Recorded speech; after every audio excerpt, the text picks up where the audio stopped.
আমাদের মহান স্বাধীনতা যুদ্ধের দিনগুলোতে কবিতা আর দেশাত্মবোধক সঙ্গীত ছিল মুক্তি যোদ্ধাদের প্রেরণার উৎস। ক্ষুধা, যুদ্ধের ময়দানে ক্ষুধা, যন্ত্রণার ক্লান্তিকে সেদিন তারা পরাজিত করেছিলেন কবিতার প্রেরণা, এবং সেটি ছিল দেশপ্রেমের একটা অনন্য উদাহরণ। তা না হলে কিভাবে একজন মুক্তিযোদ্ধা একটি গান লিখেছিলেন, এই গানটি একজন বক্তা উল্লেখ করেছেন যে একটি ফুলকে বাঁচাবো বলে যুদ্ধ করি। সম্মানিত উপস্থিতিবৃন্দ, স্বাধীনতার পর থেকে দেশের সকল ক্রান্তি লগ্নে কবি সাহিত্যিকরাই আমাদের সচেতন করেছেন। রাজনৈতিক নেতৃত্বকে বিভিন্ন সময় বিভিন্ন ক্ষেত্রে রাজনৈতিক নেতৃত্বকে উদ্দীপ্ত করেছেন, উদ্বুদ্ধ করেছেন প্রতিবাদী হতে, যেটার প্রকাশ আমরা দেখেছি স্বাধীনতা যুদ্ধের পরে বিভিন্ন সময়। এটার প্রকাশ আমরা দেখেছি 90-এর দশক জুড়ে, এবং আমরা রিসেন্ট যেটা দেখেছি গত 1.5 যুগ ধরে চলে আসা স্বৈরাচারের বিরুদ্ধে, যেটা সাম্প্রতিক সময় উদ্ভাসিত হয়েছে, যার পরিপূর্ণতা ঘটেছে 24-এর সফল গণ আন্দোলনে, গণ অভ্যুত্থানে।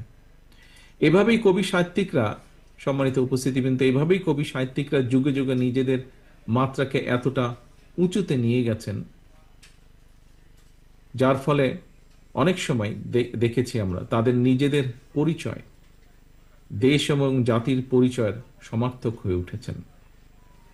যেমন শেক্সপিয়ার বা ওয়ার্ডসওয়ার্থ ব্যক্তি থেকে ইংরেজি সাহিত্যের নাম হয়ে উঠেছেন।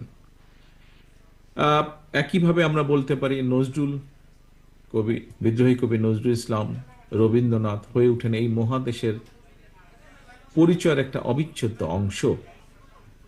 ঠিক এমনিভাবে কবিতা আর দেশাত্মবোধক সঙ্গীতকে মুক্তিযুদ্ধের সাথে একাকার করে স্বাধীনতা যুদ্ধ শেষে দেশ গঠন আর দেশাত্মবোধের প্রেরণা নিয়ে শহীদ জিয়াউর রহমান প্রথম বাংলাদেশ আমার শেষ বাংলাদেশ, জীবন বাংলাদেশ আমার মরণ বাংলাদেশকে তার দল, বাংলাদেশী জাতীয়তা দল এবং বিএনপির অনুপ্রেরণা দলীয় সঙ্গীতে পরিণত করেন গভীর শ্রদ্ধাবোধ থেকে।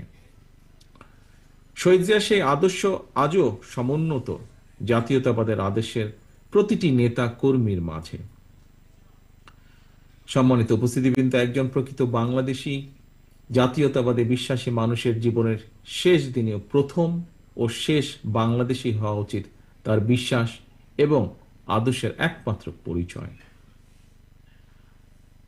আজকের এই শ্রাবণ দিনে যে বিশ্বাস আর প্রত্যয়ের কথা বহু বক্তা এখানে যারা বক্তব্য রেখেছেন, কথা ঐক্যবদ্ধভাবে উচ্চারণ করেছেন।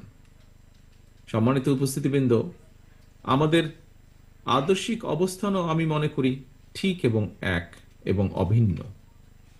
এদেশের স্বাধীনতা, সার্বভৌমত্ব ও গণতন্ত্রের প্রতি আপনাদের দৃঢ় অবস্থানের সাথে কিন্তু আমাদের বিন্দুমাত্র পার্থক্য নেই।